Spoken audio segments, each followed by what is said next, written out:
여러분의 구독, 좋아요, 댓글은요, 저희 자리잡자 채널이 자리 잡는데 큰 도움이 됩니다. 여러분, 한 기사를 보니까 퇴직 이후의 희망 연봉에 대한 자료인데요. 퇴직 당시 연봉 대비 희망 연봉이 그래도 나는 100%는 받아야 된다 라고 얘기하시는 분들이 한 9% 정도가 된 것 같고요. 적어도 70% 이상은 받아야 된다 라고 하시는 분들이 52.2%로 나타났습니다. 퇴직 당시의 평균 연봉을 물어봤더니 거의 한 7천만 원 정도 되는 거예요. 그러면은 70%면은 이제 한 5천만 원 정도 보시면 되죠. 근데 사실 퇴직하고 나서 재취업하면 전문 기술직인 경우에는 그대로 유지되거나 조금 하향 평준화되는 그런 경향이 있지만, 그렇지 않은 부서는 사실 퇴직하고 나서 70% 받기도 쉽지 않은 겁니다.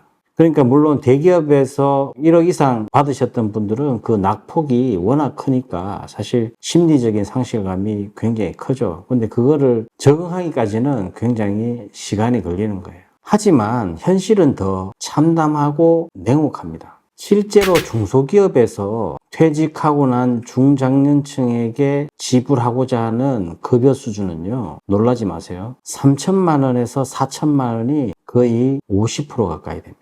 심지어는 2천만 원에서 3천만 원 정도를 지불하겠다고 하는 분들이 한 14.5% 정도 되고요. 또 하나의 급여 방식은 성과급제라는 형태로 기본급은 적게, 성과급은 많이, 이렇게 제한하는 경우도 거의 한 30% 가까이 되는 걸로 나타납니다. 여러분, 오늘은요, 퇴직하고 나서 안정적으로 철밥통처럼 받았던 고정급여, 이거를 퇴직하고 나면은요, 완전히 급여 체계가 바뀌고 우리나라도 앞으로 점점 변동급이 높아지는, 특히 수수료 베이스의 급여가 많아진다는 것을 여러분께 한번 나눠보고자 합니다. 심리학의 대표적인 관점 중에 행동주의 관점이 있는데요. 행동주의 관점에서 볼 때 어떤 사람의 행동이 발생하고 유지되는 이유는요, 강화 요인이 있어야 됩니다. 이 강화는 영어로 reinforcement라고 얘기하는데요. 강화되는 요인 때문에 이 행동이 발생하고 유지된다는 것입니다.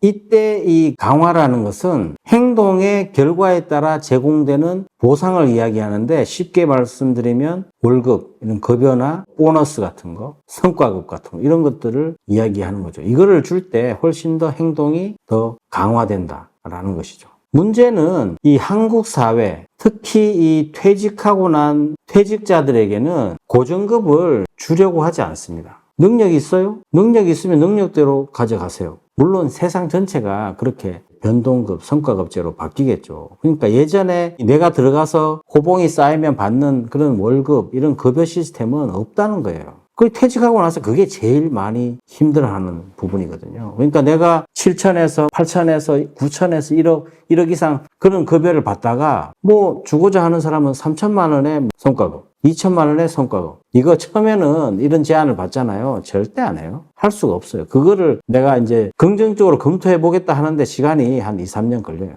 왜? 사실 현실이니까. 그러한 상황에서 내가 받는 이 철밥통은, 특히나 이 세상 자체가, 앞으로 세상 자체가 이 철밥통, 고정급 이런 거는 없어지는 게 다반사가 됩니다. 그래서 뭐 이거 한번 해와, 저거 한번 만들어봐, 저거 한번 계약해, 그러면 내가 그만큼 더 많이 줄게, 계약해오면 내가 그 몇 배로 줄게. 그게 이제 사실 이제 이 reinforcement, 행동주의 관점에서 강화시키는 그런 요인이 되는데요. 실질적으로 이 퇴직하고 나서 그거를 수용하고 가기는 쉽지가 않습니다. 근데 대부분이 퇴직하고 나서의 어떤 그 잡의 환경은 고정급을 제대로 이렇게 주는 그런 회사는 거의 없고, 전부 다 이 성과급, 변동급 형태로 주겠다, 그러니 한번 해봐라, 이런 데가 너무 많은 거예요. 그게 거의 다반사라는 겁니다. 거기에서 적응하지 못하면 내가 정말 이 고정적으로 받는 급여, 이거를 많이 받는 거는 정말 그분들은 대단하신 분들이에요. 내가 뭔가 열심히 해야 거기에 대한 아웃풋을 내야 받는 그런 구조로 바뀌는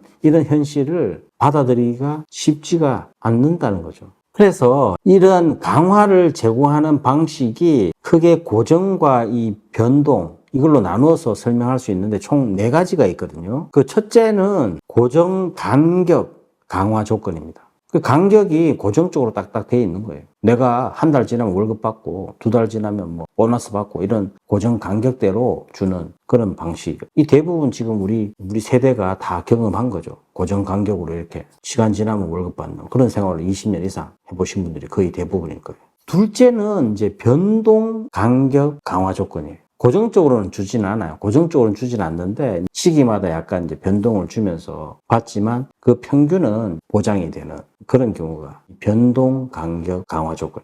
그 세 번째는요, 고정 비율입니다. 고정 비율 강화 조건이에요. 시간이 아니라 횟수에 비례하여 보상을 주는 것인데요. 시급 아르바이트, 성과급제 이런 것들이 여기에 다 속하는 것이죠. 한마디로 얘기하면 일한 만큼 보상을 받는다. 이렇게 보시면 되는 거고요. 그 네 번째는 이게 제일 가혹한 건데 변동 비율 강화 조건입니다. 이 변동 비율 강화 조건이 어떤 거냐면 내가 어떻게 영업을 해야 성과가 나올지조차도 모르는 거예요. 보험 영업 어떻게 해야지 성과가 나오죠? 물론 뭐 처음에 들어가면 뭐 정착비로 해서 얼마씩 주지만 그것도 몇 건을 했을 때 받을 수 있는 조건이잖아요. 그렇기 때문에 이 변동 비율 강화 조건은 이 퇴직하고 나서 가장 심적으로 부담이 되고 박탈감을 느끼게 되는 그런 조건인데 세상이 그렇게 바뀌고 있는 겁니다.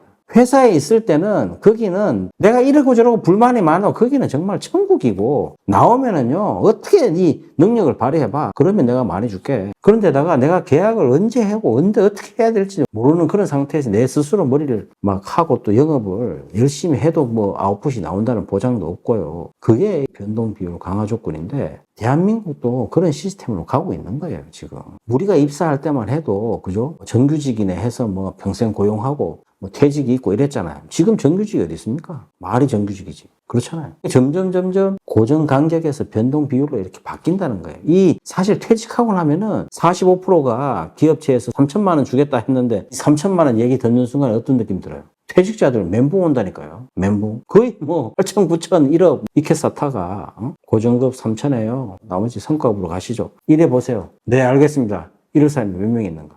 없어요. 그러면은 이러한 상황에서 어떻게 해야 되냐? 이거 한번 생각해 보면요. 그 첫 번째가 내가 속해 있는 조직에서 내가 어떤 조건에서 일하고 있는지. 어떤 사람은 그래요. 자기가 스스로 영업도 잘하고 이런 사람들은 오히려 고정급은 적더라도 변동급이 많은 사람을 선택하는 사람도 계시죠. 근데 대부분은 그렇지 않아요. 근데 내가 내 스스로의 게임 룰을 딱 만들어서 그 룰에서 나는 어떤 부분에 속하는지를 정확하게 이해를 해야 되는 거예요.